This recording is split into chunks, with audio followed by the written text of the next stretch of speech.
From the very moment that twins are born, the children are confronted with feelings of jealousy.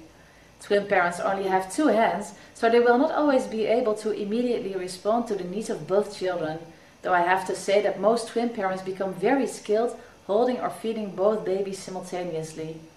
But it doesn't take away the fact that twin children very often have to wait while the parent is taking care of their sibling. Whether they like it or not, twins need to get used to taking turns. Because twins are usually very much focused on each other, they will inevitably get jealous comparing themselves to each other. The continuous comparison between the children is a typical characteristic of a twin situation, and one that makes it difficult for twin parents to treat their children separately. Even simple things like reading to one of them can be a difficult thing for a twin parent, because paying attention to only one of the children can cause a conflict between the children, such as a quarrel about who can sit on mommy's lap. For most twin parents, this can be sufficient reason to treat the children the same as much as possible.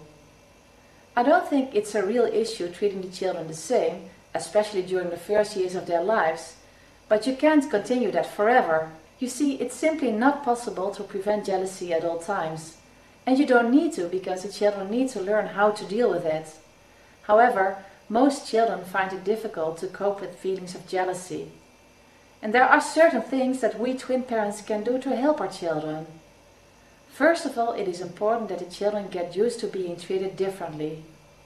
You can do this by giving individual attention to your children, such as letting them take turns being your little helper every now and again, something I talked about in an earlier episode.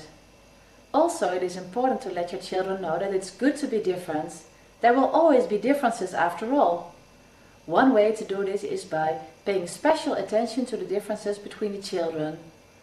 Perhaps one of the children is very good at making jigsaws, a good opportunity for you to make a particularly difficult jigsaw together with your child. And maybe the other one is good at drawing, then you can take a big piece of paper and make a huge drawing together. Also, you can teach your children to be happy for the other's successes instead of getting jealous. And you can also empathize the differences between the children by the way they are dressed.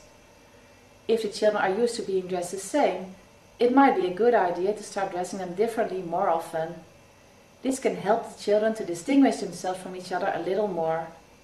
But the main point is that the children start to accept that it's good to be different. Some twins, though, can become extremely competitive, so much so that they can't stop trying to outdo the other in every turn. In these situations, you need a different approach. I will talk more about competition and rivalry in a new episode.